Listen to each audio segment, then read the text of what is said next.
যেদিন ছাত্রদের মাদ্রাসা খোলার দিন মা বাবাদের অনেকেই জিজ্ঞাসা করে আজকে না গেলে হয় না। এমনি দুর্বল বাচ্চারা, আবার বলে আজকে না, আজকে বিকালে একটু মেহমান আসবে। তারা তো এমনি টিম টিম শেষ। কেন জানি আমাদের বাড়িতে বিশেষ পিঠা বানানোর দিবসই ছিল যেদিন আমি মাদ্রাসা থেকে আসবো, ওই দিন আজকে পিঠা বানাবে। 2-4 তারিখ, 5 তারিখ, 7 তারিখ, 10 তারিখ নিশ্চিত হয়ে গেছে। মাদ্রাসার থেকে আসার পর যেটা বলবে অমুক দিন মাদ্রাসা খোলা, এটা ওহির মতন। কোনো পিঠা লাঠায় কাজ হবে না। যা খাওয়ানোর আগেই খাওয়াও, যাবে তো যাবেই। এমনকি একবার কোনো এক ভুল বুঝাবুঝিতে বাড়ি থেকে লোকজন এসে আমাকে নিয়ে গেছে, মাদ্রাসায় পড়তে দিবে না, একদম ঢালকানগর থেকে ধরেই নিয়ে গেছে, এখানে পড়তেই দিবে না। ঢালকানগরের হাজি গাজীরা স্নেহ করতেন, মায়া করতেন। মুতাওয়াল্লি, সভাপতি, একদম বড় বড় শিল্পপতিরা বহু চেষ্টা করছে, যারা নিতে আসছে তাদের সঙ্গে নিল তো নিলই। কি কুদরত, আমার কাছে টাকা নাই, আমি আবার আসতে হবে। আমার যতটুকু মনে পড়ে আমি পায়জামার ফিতার ভিতর করে টাকা নিয়ে গেছি যে আবার কালকে সকালে আসতে হবে না। আমারে ধরে নিয়ে যাচ্ছে, একটা সম্মানও আছে, ওনাদের ধস্তাধস্তিও করা যায় না, যাওয়াও লাগবে, আবার সকালে আসা লাগবে না।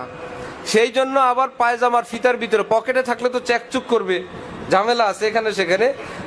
পকেটের জায়গায় আসার ভাড়া কোন জায়গায়? পায়জামার ফিতার ভিতরে। এই জন্য বাচ্চাদের মাদ্রাসা খোলার দিন, বন্ধের দিন, বন্ধের মজলিসের পর যাবে, খোলার দিন নির্দিষ্ট টাইমের একটু আগে আসবে, এই দুইটা কাজ। আবার বন্দে মাদ্রাসা থেকে বাসায় থাকবে, সেখানে আদর কোনটা, জুলুম কোনটা, এটা আপনাকে বুঝতে হবে। নামাজের টাইমে ঘুম, এটা কি আদর না জুলুম? জুলুম। যে কোনো বন্ধু বান্ধবের সঙ্গে একটু ফ্রি চলুক, আদর না জুলুম? জুলুম। বেপরদা একটু বন্ধু বান্ধব, খালাতো মামাতো চাচাতো ভাই বোন সবাই মিলে একটু হাসাহাসি করুক, এটা কি তার জীবন প্রতিষ্ঠিত করা না ধ্বংস করা? ধ্বংস করা। আপনার মাথায় এটা রাখতে হবে যে আমরা মাস্টার প্ল্যান, একে আলেম বানাবো, আলেম বানাবো। হয়তো আপনাদেরকে বলছি, বিক্রমপুরে একজন ডাক্তার, 2 ছেলে মাদ্রাসায় পড়ে, ওনারা 2 জন মিলে রেডি হয়েছেন, বাসায় যখন বাচ্চারা আসবে বাসার খাবারের রুটিন নরমাল, স্বাভাবিকের চেয়ে আরো হালকা। বাচ্চারা দেখে আল্লাহ এর চাইতে আমগো বোর্ডিং ভালো। আর নামাজের জন্য উঠো, নামাজ, এই হাফেজ সাহেব তোমরা নামাজে পড়ো, তেলাওয়াত করো, 3 পারা তেলাওয়াত করো, এই মসজিদে চলো, এই মসজিদে চলো, এই গোসল করো। দেখে হুজুরও তো এত জ্বালায় না। 2 বুড়া বুড়ি বাসায় আসলে যেই জ্বালা জ্বালে, একদম নির্দিষ্ট টাইমে মাদ্রাসা, না না, এখানে যে মাদ্রাসা অনেক আরাম।